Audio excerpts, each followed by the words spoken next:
episode 56 of the Greatest Eternity Adventures. Last time, we were cross-examining the Skulkin brothers, and sure enough, we found out that they have lies. Windibank was holding a gun, and we are basically going to get to the bottom of it. Something like that might have slipped out. Excuse me. Ladies and gentlemen, you have all heard the admission by these two witnesses. Okay, that burp really hurt right there. I was trying to hold my breath, and then just all of a sudden, boom, it erupted, you know? Now, in the night in question, they actually saw, with their own eyes, the victim wielding a gun, which can only mean that despite their testimony to the contrary, the Skulkin brothers must have encountered the victim in person. Not sure. Yeah! Order! Witnesses, explain yourselves at once. Well, the thing is, it weren't supposed to, You try my patience. You keep this up, and I will chuck a wine bottle right at your head. I will do to you what Christoph Gavin did to Zachariah, only worse. I will make Christoph Gavin look like a saint. I have a mullet. Do you think I have anything to lose? Look at me. I have a mullet, for God's sake. Yeah, I just noticed that the Van Zeeks actually has a mullet. It would seem that my previous warning fell on deaf ears. So if you'll excuse me, my lord, I must box their ears in. I made it quite clear that false witness would be the death of you. Am I to understand that you replaced the untruths of your original testimony with renewed lies? Ever so sorry, Governor. Truth is, Cut it out, Nash, cut it out. If we blab now, you know what he'll do to us? He? Who are they talking about? Let me make your position here perfectly clear. You will talk. There is no other option available to you. Bruv, come on. The game's up. But you'll have our guts for garters. In case it hasn't quite sunk in yet, no matter how hard you try to hide it, the truth will come out. On the night in question, it is now apparent that you brothers met face-to-face with the victim. I demand that you testify again to explain the precise circumstances under which this meeting took place. Well... Do we have to? On pain of death. I suggest you make yourselves fully aware that this is your last chance to tell the truth.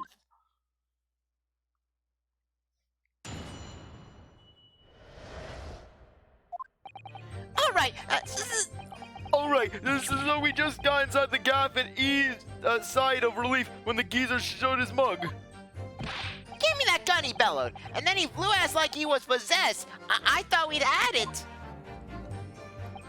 For an old geezer, the bloke was strong as an ox. He chucked me over the counter. I can just imagine. Don't ever underestimate the power of a man with nothing to lose. This guy isn't afraid to end himself. You think he's afraid of you? You think he's gonna be basically afraid of knockoff Capcom Mario and Luigi? I pulled me gun out on him, and then he legged it through the door into the back room. We never had nothing to do with killing him. That's all what happened, I swear. So you're now telling us that moments before the victim was killed in the storeroom, you in fact encountered him in the main part of the shop? Well, yeah. Sorry. Well, we find ourselves at an interesting juncture. This changes matters considerably. But be honest, Governor, this time, Nash, this time, we ain't got nothing to hide. Very well, counsel for the defense, you may proceed with your cross-examination. Yes, my lord. This is it. The moment I've been waiting for.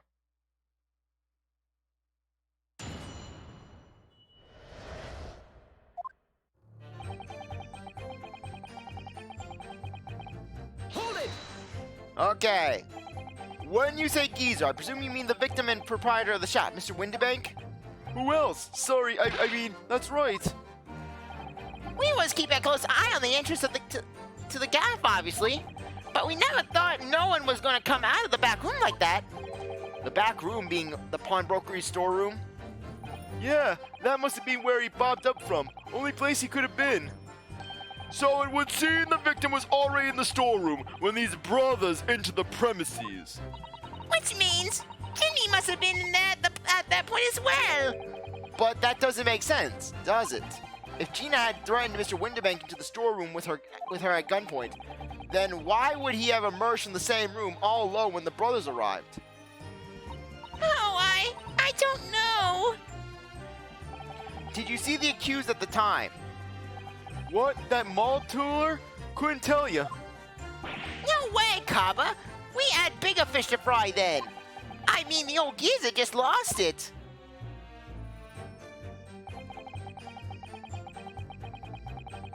Hold it! Yeah, just let's talk to him some more. You mentioned that Mr. Windibank shouted those words in your previous testimony too. However, you claim that you heard him yelling them on the other side of the storeroom door. Oh, did we? But the truth is, he was shouting those words at you, wasn't he? Well, yeah. Was the victim Mr. Windibank wielding a gun at that time?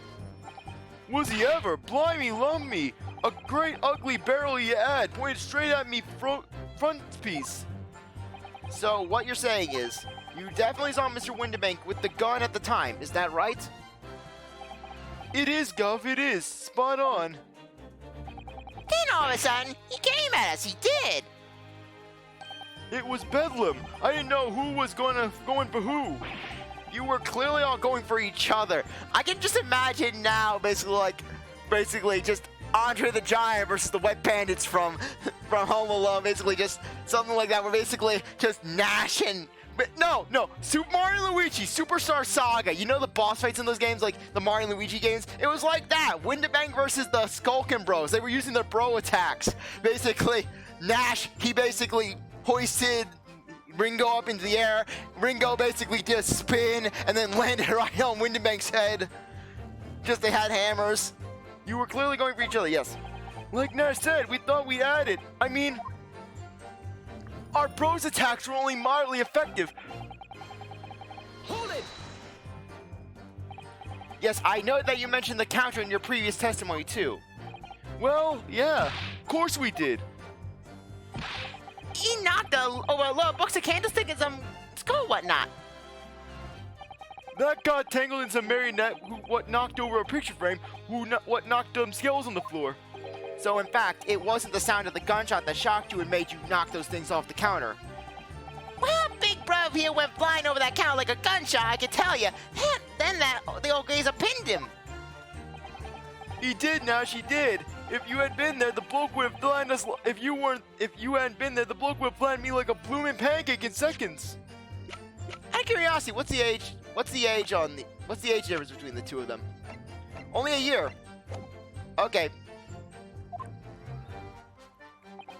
At the time in question, the alarm was raised at the local police station via a secret cable from the pawnbrokery. There's a button under the counter used to activate it, which was presumably pressed by the victim. That's right. When the brothers fled the scene and back onto the streets, they ran straight into the arriving police, didn't they? Poor Mr. Windibank. He did everything he could to protect his shop.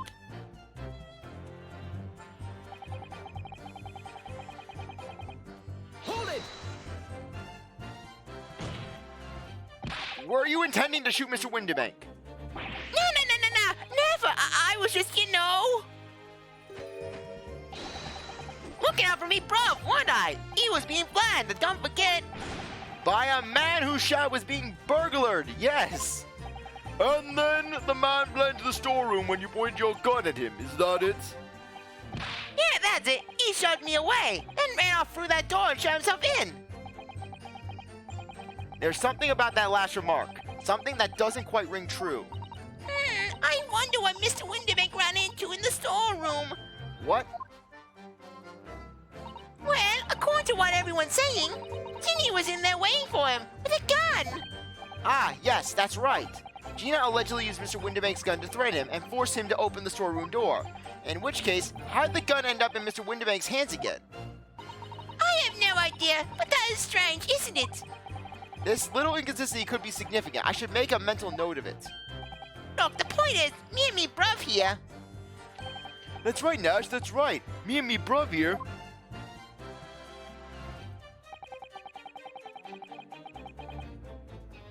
Hold it! Let's press. You say you had nothing to do with it? Nothing at all. Nothing, Gov, nothing. The old geezer went and shut himself in the back room, didn't he? Locked it was, from the inside. We know what it was, because we tried to open it. It was, but it's a decent door, that one. Good and strong, wouldn't budge an inch. So in the end, the situation remains unchanged. Inside the storeroom with the pawnbroker, there was only one other person. The sole person who could possibly have shot the victim. The accused, Miss Gina Lestrade. Ah! It would indeed appear so. What say you to that, counsel? I don't know. Was there anyone else apart from Gina who could have possibly shot Mr. Windibank? There could have been. Mr. Skulkin. What? What's that look for? From the moment you admitted that you'd encountered the victim face to face that night. The course of this trial changed completely. It did? What is your point, my learned friend? The question we must answer is, who could have shot Mr. Windibank? And it is the belief of the defense that the defendant is not the only possible answer at all.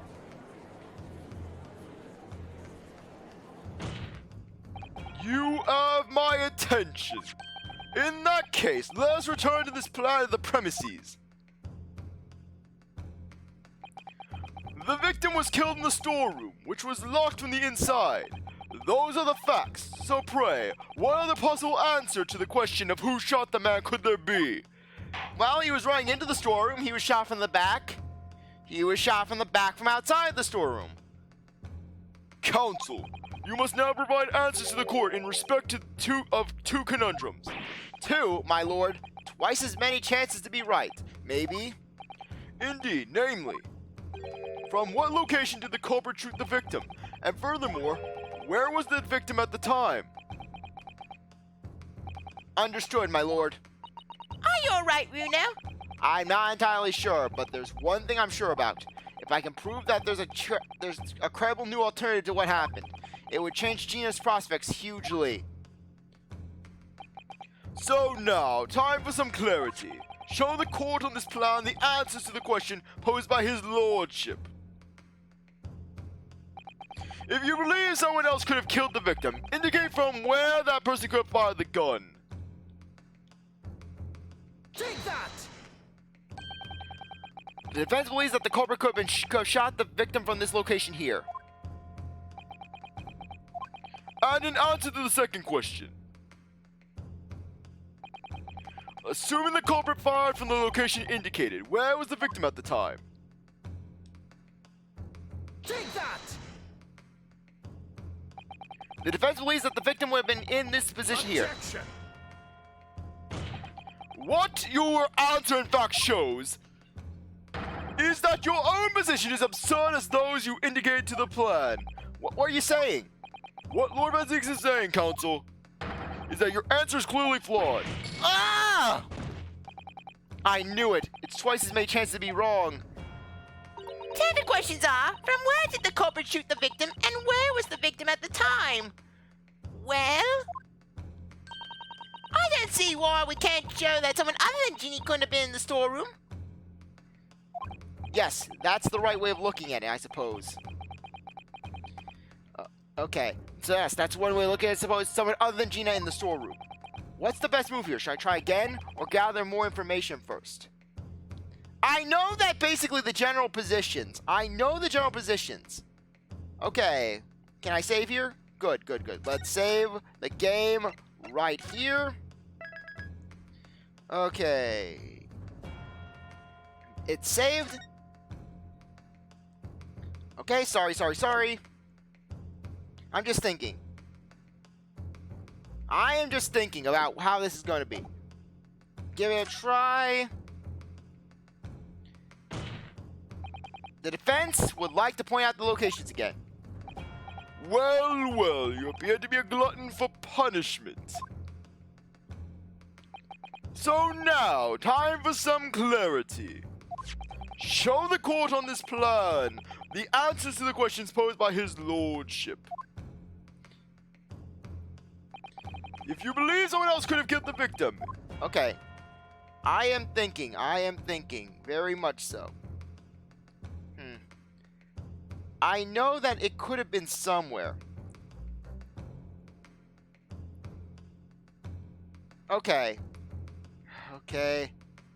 Maybe somewhere. Okay, basically, if it was over the counter, I don't know. It could have been basically a thing of where they don't say where the brothers were. Because I know for a fact the brothers were not over here. I know that basically that's going to be a point for later in the trial. So basically, okay, so with that, we can conclude that basically, just if we're looking at perspective, it couldn't have been from here because this would have blocked the view. So as such, I don't think it was over here.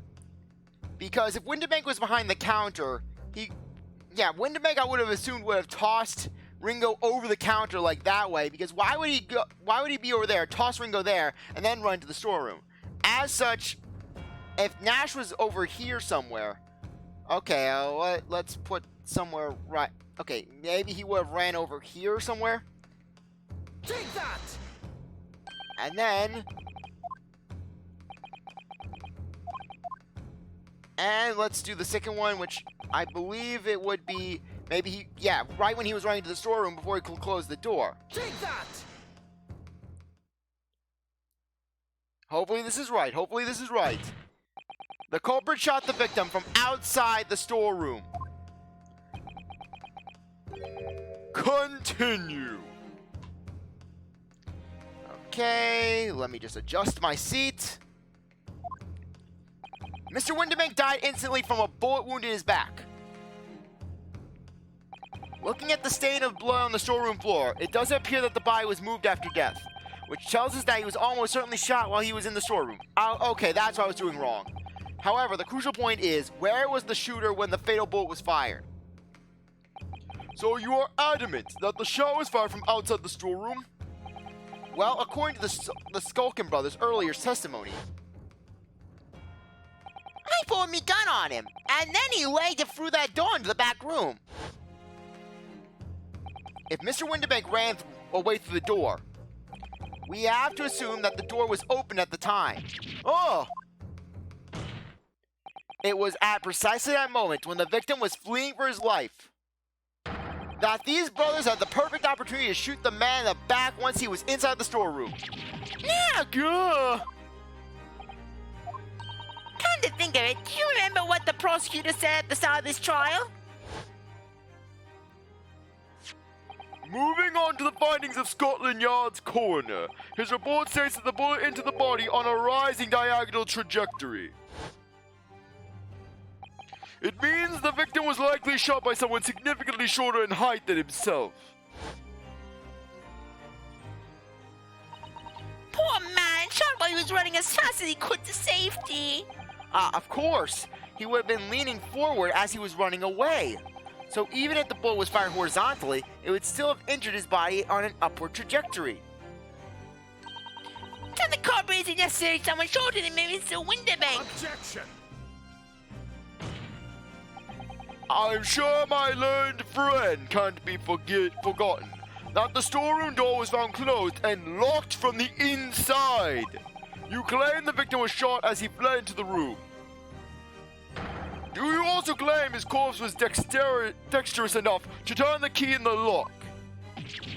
But what if someone else locked the door? Yes, there was someone else who could have locked the storeroom door. Is that so? Very well then, counsel. Present your hypothesis to the court. In the scenario just described, the defense's assertion is that the victim was shot from outside the storeroom. In which case, who shall unlock the storeroom door from the inside?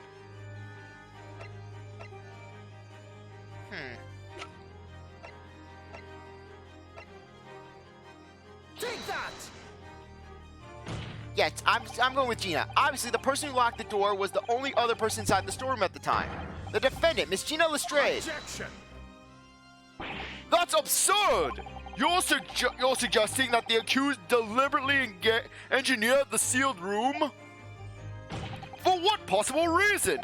Such actions would only serve to tighten the noose around her neck. I am inclined to agree, I must say. Well, counsel? Ah, yes, that's a tricky one, that, isn't it? Half-baked notions have no place in my courtroom, counsel. Remember that, please. But of course Ginny would have locked the door. It almost goes without saying, doesn't it? It does? Well, if I was Ginny in that situation, I know I would lock the door as quickly as I could. I mean, those two burglars had just fired a gun in her direction, hadn't they? Oh, yes, obviously. Before the two brothers arrived, Miss Gina Lestrade and Mr. Windibank were in the storeroom together. Now, I don't know what went on between them at that time, but at some point, Mr. Windibank must have heard the intruders breaking into his shop and left the storeroom. Intruders, eh? That's us, bruv. If your theory is correct, that would leave the accused alone in the storeroom. Yes, it would.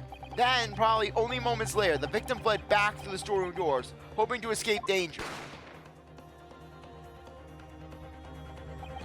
Hit in the back by a bullet, Mr. Windibank fell to the floor where he was just inside the storeroom. What we have to ask ourselves now is why CzarThwomp is flubbing every line, he's turning every character into Samugi. What would the defendant have done in that moment? Ah, I see where you're going with this. Outside the storeroom was a terrifying killer who had just murdered Mr. Windibank. As soon as that thought struck Miss Lestrade, she slammed the door and locked it, in order to save her own life. Hold it! But we ain't the ones who done it. We ain't, Gov. We ain't. You gotta believe us. I mean, come on. We'd never shoot no one. Objection! You shot Sherlock Holmes. That's blatantly untrue. I know for a fact you would. Because before my own eyes, you shot Mr. Sherlock Holmes. There's only one logical conclusion here. Mr. and Mr. Skulkin, you brothers had every opportunity to have been the true perpetrators of Mr. Windibank's murder.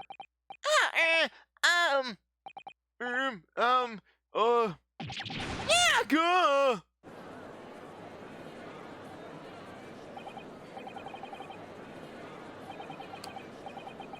Just all the yammering, all of the gossip, all of the chatter. There's the three brothers. I love how they're bringing Sulky into this. That was amazing, Runo. All the members of the jury seem to be fairly on your side now. I know, first time ever, and probably the last. Well, I think you've done it. Surely they'll give you a verdict of not. An admirable effort. I, my learned friend. What's this now? He's laughing. You find the situation amusing, Lord Van Zeeks? I myself find the defense's argument most persuasive. I dare say, such chicanery is the bread and butter of the street performers in your provincial eastern nation.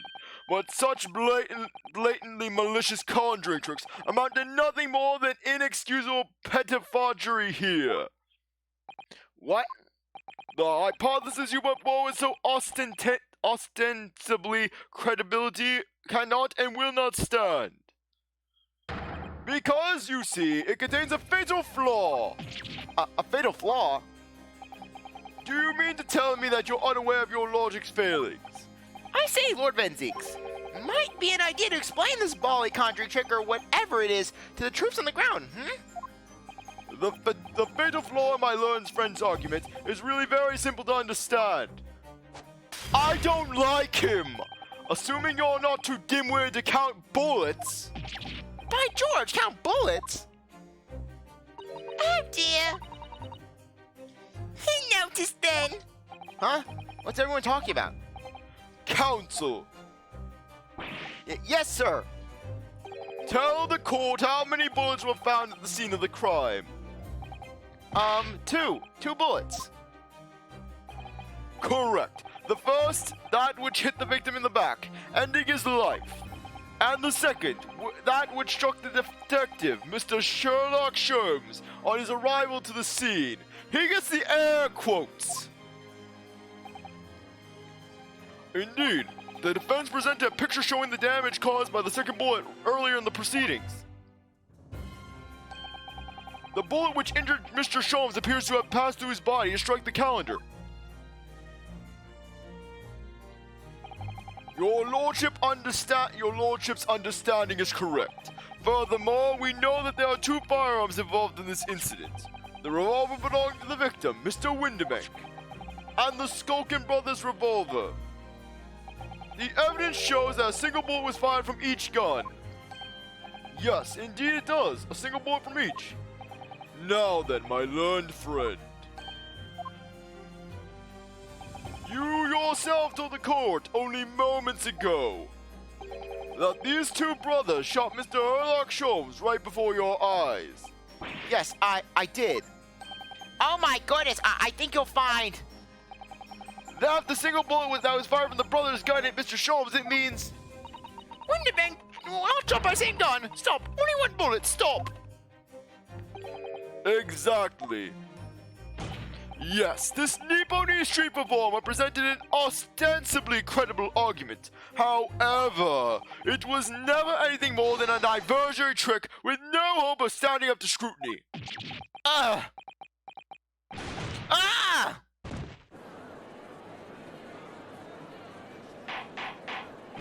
Order! Pray forgive the discourtesy of flinging the dregs of this hallowed nectar into the public gallery. Lord Vazix. But this court needs to open its eyes. The accused, Miss Gina Lestrade, is no ordinary little girl. Despite her young years, she can, regrettably, no longer be described as a juvenile. No, the person in the dock is far from a law-abiding citizen. She has a past riddled with criminal conduct. The truth is, the accused broke into the pawnbrokery on the night in question with loathsome intent. As we can see beyond doubt in this print, which depicts her threatening the victim with the murder weapon. And I have here in my possession one more piece of evidence the prosecution wishes to present. That's the disc. I'll be taking that whatever it is of me guilty down to the yard. Thank you very much. No, don't give it to him. It's mine. That is mine. I'm sorry, miss. Well, anything belonging to McGildy has to be taken as evidence now. Yes, that music box disc. McGilded's music box disc. The very day before the April murder of Mr. Windibank. Excuse me. The accused attempted to make off with this article, which clearly doesn't belong to her. And with none of the subtlety of a pickpocket, I must add, but by brute force and brazen impudence. Good gracious. Make no mistake, any sympathy for the accused on account of her years is misguided and dangerous. These are no depths to which this girl would not stoop. If pushed, no crime she would not commit. The court forgets that fact at its peril. I see. I think it would be prudent to take this music box disc into evidence, counsel, as a grim testament to the defendant's character. Lord Vanzix, what is it, Skulky? Inspector Sulky, what? Yes, Inspector. We had a meeting yesterday at the yard with the prosecution's office, and, I think it was agreed that the disc wouldn't be used as evidence. You don't tell me what to do, Sulky. What's all this about? Why is the inspector acting strangely? That's the first time he said anything to Van Zeeks at all. I am unaware of any such meeting. What? But those were the instructions right from the top. The government bigwigs were insistent. Inspector, I am the prosecutor. I am the law. And I alone determine how to present my case. Now, if you excuse me, I have an autopsy report to update and a defense attorney to belittle. Your warning is noted. Thank you. The prosecution wishes to proceed with submitting this disc as evidence, my lord. Indeed, bailiff. The music box disc has been added into the court record. The prosecution has established the accused motive, opportunity, and baseness of character. Yep, the McGilded label. Let's just see if we can get it. Oh, Runo, look! It's blood! Yes, you're right, but it's a small smear, but definitely blood.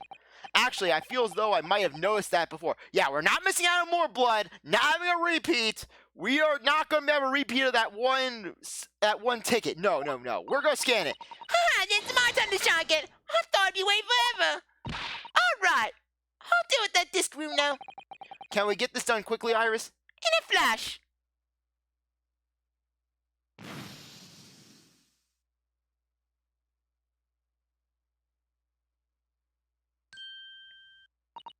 Ooh, a lovely bright shade again. Wait, this color. What is it? It's just that green. It's not the first time we've seen that color, is it? The blood samples have been updated.